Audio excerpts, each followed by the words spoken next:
요즘 스마트 스토어 제조업 하시는 분들 사이에서 이런 말 정말 많이 들립니다.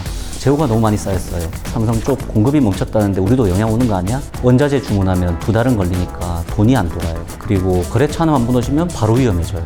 여러 가지 이런 지금 고민들을 대표님들께서 하고 계실 텐데 오늘 소개할 회사도 바로 이런 걱정들 속에 있었던 회사입니다. 그리고 사실 굉장히 놀라운 점은 이 회사가 법인회생을 신청을 하고 단 18일 만에 개시 결정을 받았다는 거예요. 오늘은 바로 그 이야기입니다. 저는 빚과 전쟁하고 여러분들의 재기를 돕는 변호사 이은성입니다. 이 회사 같은 경우에는 G 브랜드, B 브랜드, H 브랜드 총 3개의 브랜드로 스마트 스토어와 프리스비 같은 오프라인까지 진출한 모바일 액세서리 제조 유통 회사입니다. 나름 굉장히 잘 나가던 브랜드였어요. 매출액이 엄청 클 때도 있었고요. 그런데 제조업은 사실 이 영상을 보시는 대표님들은 공감하시겠지만 한번 틀어지면 돈이 나가는 속도가 들어오는 속도가 너무 빨라지는 구조입니다. 오늘의 사건이 바로 그 대표적 흐름이었죠. 이 회사의 매출 절반 이상은 모니터 거치대 브랜드 B에서 나왔습니다. B 브랜드는 삼성전자 모니터와 결합해서 판매되는 구조였어요. 문제는 삼성전자 일부 모델의 공급망이 흔들리면서 그 결합 판매 구조가 갑자기 중단된 겁니다. 이런 경우들 굉장히 종종 경험도 하시고 또 들으신 대표님도 많으실 것 같습니다. 그래서 그 순간부터 사실 이 회사의 악몽은 시작됩니다. 이미 발주해 둔 거치대 재고는 창고에 그대로 남고 단독 판매는 당연히 결합 제품이기 때문에 수요가 떨어질 것이고 그렇다 보면 재고가 계속 쌓이면서 자금이 잠기고 그리고 외상 거래로 납품받던 업체들은 여러 부도, 즉 연쇄 부도 중에 하나죠. 매출금 회수도 안 되고 그리고 그 와중에 미국의 금리 상승, 환율과 원자재 가격 이런 것들은 지속적으로 상승하고 결국은 가수금을 넣든지 아니면 단기 차익을 늘려서 그 적자 구조를 메우는 이런 구조가 계속 반복되는 거죠. 제조업이 어려워지는 과정은 아마 이 영상을 보고 계신 굉장히 고민이 많으신 대표님들도 마찬가지겠지만 거의 일정합니다. 루틴한 부분이 있습니다. 팔리지 않는 재고가 빠르게 쌓이고 재고 때문에 당장 쓸 수 있는 현금이 없고 그리고 그 와중에 또 외상으로 줬던 물건값을 못 받고 그러면은 직원들 인건비도 나가야 되고 또 팔리는 제품이 있기 때문에 새로운 원자재는 구입해야 되고 그런데 현금이 없고 그러면 가수금 밀어넣다가 힘들면 법인 대출로 이제 메우고 법인 대출도 힘들면 대표님이 직접 또 대출 받으셔가지고 회사로 넣어가지고 회사에 다시 운영 자금을 쓰고 그러면 이 이자가 또 다시 회사의 숨통을 되돌아와서 조여버리는 구조. 이런 구조가 굉장히 공감이 되시는 대표님도 많으실 텐데 이 회사 또한 딱 이런 패턴이었습니다. 신청 당시 재무 상태는 자산 2억 9천만 원 그리고 부채는 11억 8천만 원. 그런데 이 사건만의 특이점도 또 있었어요.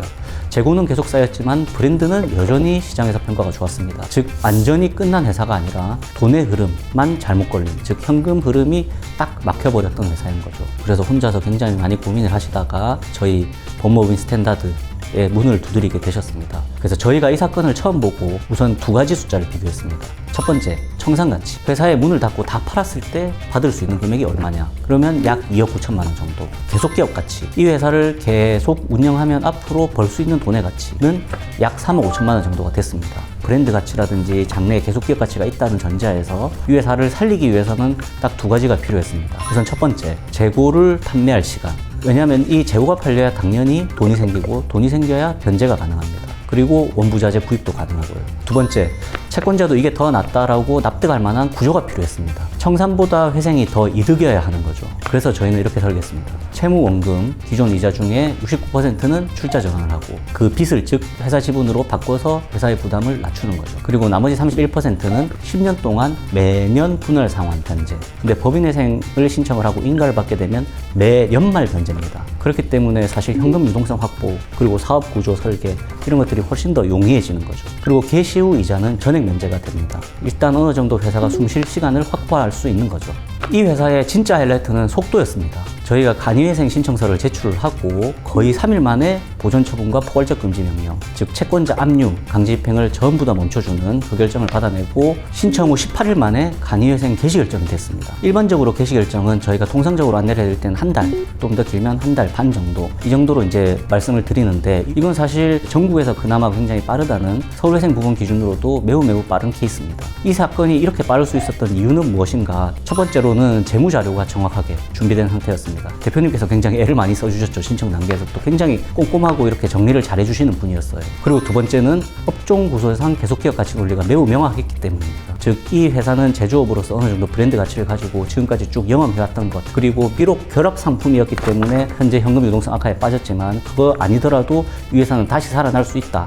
이 부분이 굉장히 설득력 있게 저희가 구조화할 수가 있었습니다. 그렇다면 왜 법원은 이 회사를 살릴 회사로 판단했는지, 지금 상태로는 만기 채무를 감당하기가 어렵고 그대로 두면 파산 위험이 크지만 회사 문을 아예 닫는 것보다는 살리는 쪽이 채권자들에게 더 이득이고 또 법적으로 기각할 사유도 없다. 그래서 간이회생 개시 결정을 하고 그 당시 대표님을 그대로 관리인으로 인정하는, 사실상 살려야 한다라고 인정한 것입니다. 그래서 이러한 회사의 저희 성공사를 봤었을 때 제조업을 영위하시는 대표님들에게 꼭 드리고 싶은 말씀이 있습니다. 우리 회사가 재고만 좀 해결되면 정말 괜찮다. 잘 팔릴 때는 돈이 남았는데 지금 요즘은 다 결국 창고에 다 쌓여있다. 또는 우리 회사의 거래처 하나만 무너지면 진짜 아무것도 못할 위기다. 이미 우리 주요 매출처에 거래가 끊겼다. 이런 고민들을 하고 계실 대표님들이 굉장히 많으실 것 같아요.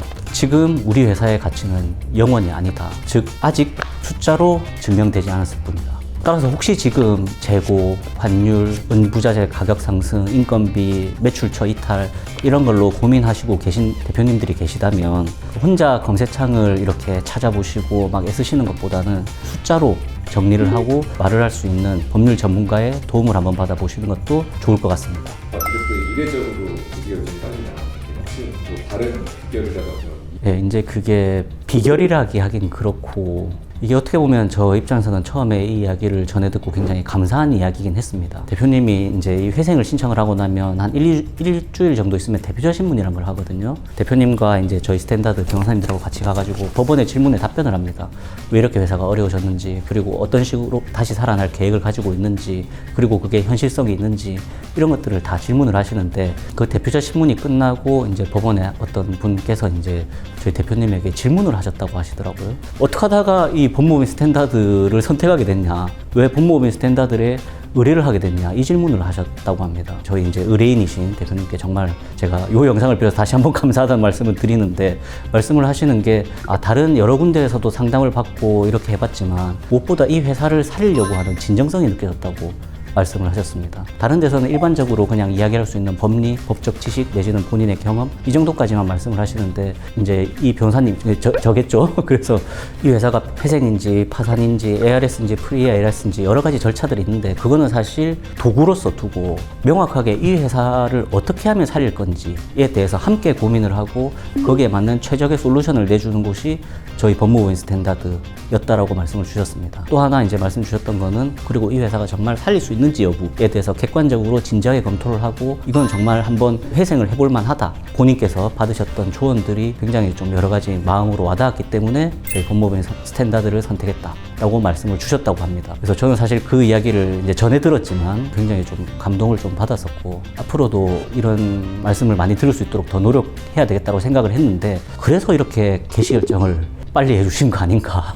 어떻게 보면은 이 회사가 정말로 다시 살릴 만한 가치가 있다라는 거에 있어서 대리인 저희가 굉장히 진정성 있게 임하고 있는 모습들을, 그리고 실제로 이 회사뿐만 아니고 저희가 여러 각급 회생법원과 그 지방법원에서도 정말 진정성 있게 업무 처리를 하고 있고, 그런 면에서 저희 평판이 점차 올라가고 있다는 이야기는 제가 많이 들었습니다. 여러 부분에서. 그런 부분들을 좀 잘 이해해 주신 거 아닌가, 이런 생각도 한번 해봤습니다.